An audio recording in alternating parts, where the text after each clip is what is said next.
Hi, everyone, and welcome to the special Tramelcast of the Neil Haley Show, the Storehouse Media Group podcast, and also Jesus and Ugly Jody. We're their host, Jody Corbett. Jody, you have a topic for us today. I do, my friend. Good to see you as Good always. to see you. Yes, today I wanted to talk about a concept that we learn. It's called center of gravity. Um, and so I'd like to chat a little bit about that if you're open for it. I'm ready. So center of gravity, it's actually a term in physics and engineering where the concept is there's a point in every object where it's essentially like if you were to balance a pen or a pencil on your finger. Well, that point where that pen is resting on your finger or whatever the thing is laying on, where it's balanced, that is considered the center of gravity. That's where it's in perfect balance with everything. Carl von Clausewitz, one of the great strategists, he took that and applied it to the art of war, essentially. So he studied center of gravity, and he said, "Hey, there's something within your adversary that if you were to remove it, if you were to take it out, it would throw them off balance." Um, and you can take that a step further. If you were to remove it, it'd be like removing their heart, it'd be removing their will, the thing that kind of drives them, their engine, their motor, that we may use those terms these days. um, Center of gravity is a very interesting topic because if you take that concept and you move it across, obviously from a military perspective, anybody who attended the National War College is probably having nightmares right now of Carl von Clausewitz and some of the different things that they had to learn that in his concepts and strategies. But with center of gravity, the important thing to remember is not only does your adversary have a center of gravity, but your organization, your army, whatever it may be, has a center of gravity. And this can be applied at both the international, national, organizational, and individual level. So that means each person has a center of gravity. There's something inside of us. There's something that kind of we're focused, we're driven towards, whether you call it your purpose or whatever that may be a personal decision you make, but there's a reason for it. Organizations with center of gravity, why does that organization exist? What is the purpose for having that organization? And so when you start studying this, it's pretty fascinating when you look at center of gravity across different domains. Um, Sound good so far? Yeah, I'm interested in this. It's just so finding that center of gravity. Let's give an example of one business with a center Well, of gravity. let's talk about this. Typically, and what Clausewitz says is once whoever determines their adversary's center of gravity and can remove it will win the war or win the Mhm. battle. Because again, he was a military strategist. So let's look at it in a military context. If you were to look at, let's say, for instance, our Revolutionary War here in the United States Mhm. of America, um, the British strategy was to basically subjugate the American colonists. So they viewed it as they had done other military campaigns, which is basically you move from city to city, you conquer the city, you destroy any military in that city, you occupy that city, and over time you just basically people will assimilate to what you want them to do because you have total control of the city, and you work your way up the coast until all the cities have been conquered. So that was kind of the British strategy or their center of gravity, what they envisioned as doing in order to complete or get them to the objective they wanted.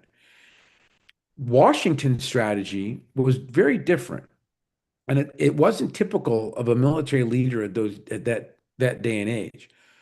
Washington realized I'm facing the largest military on the earth with one of the best navies. They're the best equipped, best trained, and I have militia essentially. He did have some regulars or former regulars who had joined him, but most of his combat force was militia. So he knew he couldn't go toe to toe with them directly.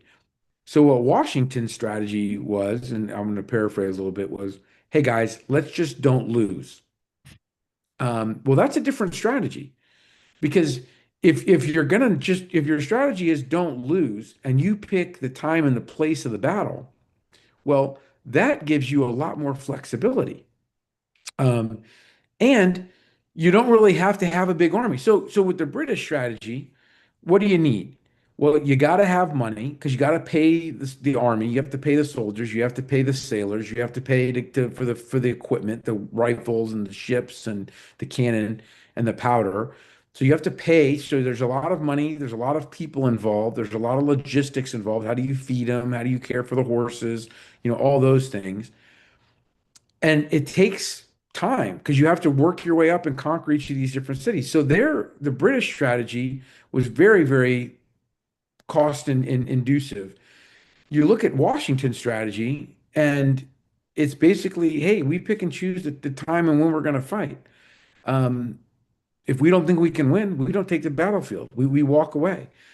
His requires a lot less in resources, a lot less money, a lot less people, a lot less weapons.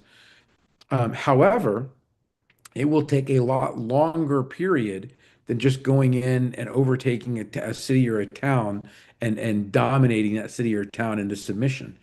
So Washington's strategy actually will take a longer time period, but it requires a lot less resources. So his center of gravity was much different. Well, if you look at what happened, and for Washington, the big thing, the one thing he needs is time. So the longer he can drag out the conflict, and at least just have an army on the field to keep the British there and engaged, the more likely it is his strategy is going to play out and win. Um, and so that's obviously that you can see that. You can go to the American Civil War, same situation. Okay, well, what is the center of gravity for the North, for the Union? Um, Abraham Lincoln got it dead on. Abraham Lincoln said, "We have got to stay unified as a country. Us remaining as the United States of America is the important piece." Now, clearly, there were other massive mitigating factors. You look at the topic of slavery, you look at the topic of states' rights, you look at the topic of agricultural, because obviously the northern states were more industrial and the southern states were more agricultural. Lincoln viewed it though as we need all of the states together to remain and not be a house divided, as we talk about in the book of Proverbs. Um, so his center of gravity, as he was looking at it, was, hey, we have to be able to protect the Union. The South, the Confederates' center of gravity, ended up becoming Robert E. Lee. Why do you think I might say Robert E. Lee specifically? Because they defeated Lee. He was the one that was the cornerstone in the South. With him being defeated, you can win. Correct. And so if you look at what happened, so Abraham Lincoln went through multiple generals at the beginning of the war because none of them could figure out what the center of gravity of the Confederates were. Then comes along Ulysses S. Grant. Ulysses S. Grant basically says, listen, wherever Lee goes, I go. And he realized he had more troops, he had more horses, he had more guns, he had more powder, he had more food than Lee had. And he basically was just going to dog Lee until Lee had nothing left. And what had happened up to that point was Lee would go, he'd win a battle, the Union general would be defeated and heartbroken or whatever, and really not pursue anymore. Well, that would buy Lee enough time to go back and restock his army, to get more soldiers, to get more horses, to get more cannons. Um, and so when you look at like massive, I would say defeat, a lot of historians will say it was kind of a tie at battles like Antietam. Um, but Lee lost a lot. The Confederate army was devastated. Um, and if they'd have just pushed, if McClellan had pushed the attack at Antietam, that would have ended the war. That would have been it. But Lee was able to retreat back, and every Union general that Lincoln had always took their time to wait and to restock, and it gave Lee the ability to do the same thing, and then they just went back at it again. Grant was different. Grant said, "Wherever Lee goes, I go," and he ran him. Even when Grant lost battles, like at the Wilderness, instead of turning and going north, he turned and went south. And he said, "Guys, we're not done yet. We're going to keep pushing this. I know we lost this battle, but we're going to keep moving forward." And what it shows is Grant got the center of gravity for the Confederate Army, which was Robert E. Lee and the Army of Northern Virginia. And we can say that now with certainty because if you ask most people when the Civil War of the United States ended, they'll say April 15th, because that was the day that Lincoln or that Lee surrendered at Appomattox to Grant and his forces. But that wasn't really when the war ended. The war didn't end until May, because even when Lee surrendered, there were still two or three Confederate armies out in the field, in the Western Theater and even in the Eastern Theater, that were out there. But everybody knew that once Lee surrendered, the war was over. And so there you see again another example of, the South wasn't really attacking the North center of gravity, No. but the North got the South center of gravity. So when you see those types of things and you can understand it, even advance to modern day, right, time or closer to modern day times, when you look at like the Vietnam conflict, the Vietnam War, um, the American center of gravity, what the reason we were fighting that war was to prevent the spread of communism. Um, but the Vietnamese, they were fighting that war because they viewed us as an aggressor. After, Vietnam had been split in two, um, they said, "Hey, wait a second. This shouldn't, this is our country. We're not going to allow you guys to split us in two." Um, but again, you wouldn't have known that until years later when McNamara goes back and sits down with his Vietnamese counterpart, and they start having these conversations of, what were you fighting for? Well, the Vietnamese are viewing us as these, people coming in to build an empire, to colonize them. And of course, McNamara's like, that was never our intention. We were never going to come here to colonize you. Well, you look at the Vietnamese history. That's all they'd ever, indication they'd had from the West was somebody coming in, whether it was the French early on, and they fought against the French. They fought against the Japanese before that in World War II when the Japanese came in and took them over. They fought against the Chinese before that when the Chinese would come in and try and take them over. The Vietnamese always basically said, hey, listen, we just want our own country. We don't want to be taken over by anybody. We want to be left alone and let us live our lives in our country. Um, and we missed that. And they got our center of gravity. They knew that if they could just continue the war, that eventually the Americans would get tired and wore out and we'd go home. Um, and obviously, as you can see, that they got our center of gravity, and everyone will, any historian will tell you, they won that conflict. Um, so why do I say all that? It's important for us, whether it's in business, in sports, in the military, in any organization that we're in, to sit down and determine what is our center of gravity, because it's very important that we protect that. One of the things I always like process through with people is even as an individual, you can do that, right? You ever heard the saying, "Hell hath no fury as a woman scorn"? Yes. So I thought about that and I was like, the women in my life are some of the nicest, sweetest, wonderful people in the world. How could you see them as having hell hath no fury, right? Um, I believe, and this may be a little bit of a dangerous statement because once you understand someone's center of gravity, it's easy for you to attack it, but it's also important for us to defend it as well. So for me, as I've thought about this, I think about women and I'm like, for the majority of women, I believe their center of gravity is their capacity to love. They have such a deep capacity for love, and you see that in childbirth. I remember, when my son was born, or anybody who's been a dad that's watched their wife giving birth to their child. If a guy went through childbirth and the nurse brought over the baby to the guy, but get that thing away from me. I am in so much pain right now. I am in so much hurt. This was a horrible experience. Um, but what's the first thing a mom does?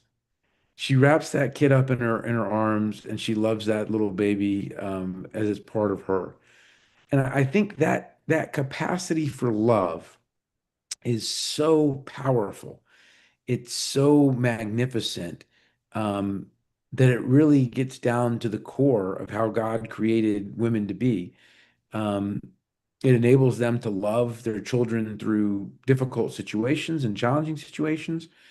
But when that love is betrayed, when that love is when you're not loyal to that love that's being given to you back, that's where you can face that hell hath no fury kind of rage when you don't protect it. And so, I share that to say we can think of these things from an organizational or business perspective, but we also need to be thinking of them from a personal aspect. Some of the relationships that are maybe around you that you have, maybe there's some challenges going on. Ask yourself, well, what is this person's center of gravity? What is it that they're trying to do that I may not be recognizing right off the bat? And can I come in alignment with them on that? Is there something I can do to help them? Is there something I can do to create a win-win? We talked about that in an earlier thing. Mhm. My objective is always to create a win-win-win, a win for my client, a win for the customer, and a win for my company. And it may not look like the best win every time, but a win is better than nothing. And so when we talk about center of gravity, it really does vary. I know we talked about it like for the FBI, for instance, when I worked there. What's the center of the gravity for the FBI? My belief personally is the center of gravity for the FBI is the trust of the American people. We have to have a community that believes in what we're doing and believes that we are there to do the right thing, no matter what your political affiliation is, no matter what your, ethnicity is, your sexual orientation, any of the thing, your gender, whatever it is, none of that stuff matters. We are there to do the right thing, and to protect people. Well, if you know that that's the center of gravity, you look at what's going on right now in our media, right? They're attacking the trust of the American people in the FBI. They're bringing up they're sowing seeds of doubt. They're talking about, and whether it's the left or the right politically, as you know, I don't care about politics. Um, but whether it's the left or the right, it's irrelevant. Whether it was, hey, Biden did this or Trump's doing that, it's all of it sows seeds of doubt, and that's where you have to be able to protect that center of gravity or organizationally. Yeah. Uh, So it's understanding and identifying what your center of gravity is. If you lost this, your business would go under. And how do you protect that? And that's a conversation, Jody, that, what is my center of gravity? Is it my podcast? Is it something, is it my relationships? Is it my ability to my strategy? But whatever it is, can that be defeated? It's like what kryptonite could take that center of gravity out? And and if and that that's a good point, Neil, because you just listed off several things, right? Clausewitz argues that there's only one center of gravity.